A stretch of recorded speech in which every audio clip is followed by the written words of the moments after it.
వాస్తవానికి మీరు నాటి నుంచి నేటి వరకు అనేక ఉద్యమాలు, అనేక పాదయాత్రలు చేశారు.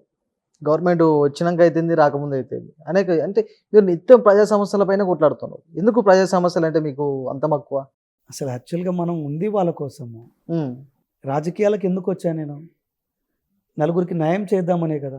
హ్మ్. నలుగురికి అండగా ఉందామనే కదా వచ్చింది. మీ కులం కోసం కూడా అనేక పోరాటాలు అవును. చేశారు కదా! కులం కోసం కూడా చేశాను. ప్రాథమిక అంశాలవి. ఓకే. సో, ఇప్పుడు మనము మా నాయన చెప్పాడు నాకు చాలా సార్లు. నీకు అవకాశం వచ్చినప్పుడు ఖచ్చితంగా అసలు శత్రువుని ఇంటికొచ్చినా సాయం చేయరా అంటాడు మా నాయన. హ్మ్. ఆ మాట నాకు చాలా స్ఫూర్తినిచ్చింది. కాబట్టి నాకు వాళ్ళతో ఉండడం అంటే ఎక్కువ ఇష్టం ఇగో. గతంలో ఉన్న కార్పొరేషన్‌కి మీరు కార్పొరేషన్ చైర్మన్ అయిన తర్వాత ఎటువంటి మార్పులొచ్చాయంటే ఏం చెప్తారు? గతంలో సరే వ్యక్తిగతంగా మాట్లాడను గానీ, మీరు అడిగిన ప్రశ్న అలాంటిదే కాబట్టి, గతంలో ఉన్న వ్యక్తి హ్యాండిక్యాప్డ్ వాట్సాప్ గ్రూప్‌లో కూడా లేడు. చాలా సింపుల్‌గా చెప్తా నేను. ఓకే. నేను 254 హ్యాండిక్యాప్డ్ వాట్సాప్ గ్రూపుల్లో ఉన్నాను. హ్మ్. ఒక మనిషిని పెట్టాను ఆ వాట్సాప్ గ్రూప్‌లకి. ఏ వికలాంగుడు ఏ సమస్యను అక్కడ పోస్ట్ చేసినా దాన్ని రాసి, అతని పేరు రాసి, అతని ఫోన్ నెంబర్ రాసి, అవసరమైతే అతనికి కాల్ చేసి విషయం కనుక్కొని నాకు నా నా చేతుల్లో పెడతారు. ఓకే. నేను అట్లా వీలైనంత మందికి సహాయ సహకారాలు అందించాను ఒకటి. 2 గతంలో ఒక్క ఫోన్ కూడా లిఫ్ట్ చేసేది కాదు. హ్మ్. నేను ఇప్పుడు ఇలా మీ కండ్ల ముందు కూడా చాలాసేపు హ్యాండిక్యాప్డ్స్ ఎవరు ఫోన్ చేసినా లిఫ్ట్ చేస్తాను. రిటర్న్ కాల్ చేస్తాను. ఒక టెక్స్ట్ మెసేజ్ పెట్టినా స్పందిస్తాను. హ్మ్. ఇలా వికలాంగుల చెంతకే నేను ఆ రోజు గతంలో కేసీఆర్ ప్రభుత్వంలో ఈ మొత్తం తొక్కాలంటే అవకాశం ఉండేది కాదు. కానీ ఇలా వికలాంగుల దగ్గరికి నేనే వెళ్ళే ప్రయత్నం చేస్తూ ఉన్నాను.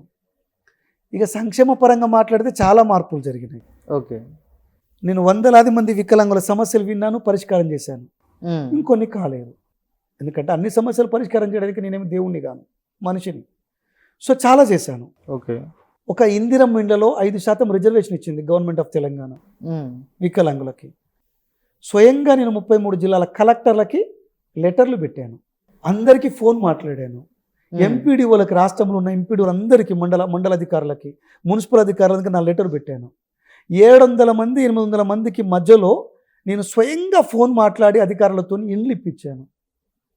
రాజు యువ వికాసం 5% ఎస్సీ కార్పొరేషన్లో ఎస్సీ వికలాంగులకి, ఎస్టీ కార్పొరేషన్ ఎస్టీ వికలాంగులకి, మైనారిటీ కార్పొరేషన్లో మైనారిటీ వికలాంగులకి, కార్పొరేషన్లో ఆయా రకాల వాస్తవానికి రాజు వికాసు మాటలే తప్ప అమలు ఏం లేదు కదా! అది చెప్తాను. 5% రిజర్వేషన్ ఇప్పించాను. హ్మ్. జీవో ఇప్పించాను అనేకంగా. ఈ సంవత్సరము ఆ రోజు లోన్లు అప్లై చేసుకునే టైంలో వాళ్ళకి ఓబీఎంఎస్ పోర్టల్లో ఇబ్బంది పడింది. 60,000 మంది హ్యాండిక్యాప్డ్స్ ఓబీఎంఎస్ పోర్టల్లో పాత అప్లికేషన్ డిలీట్ చేయించి నేను స్వయాన బాధ్యత తీసుకొని మళ్ళీ అప్లై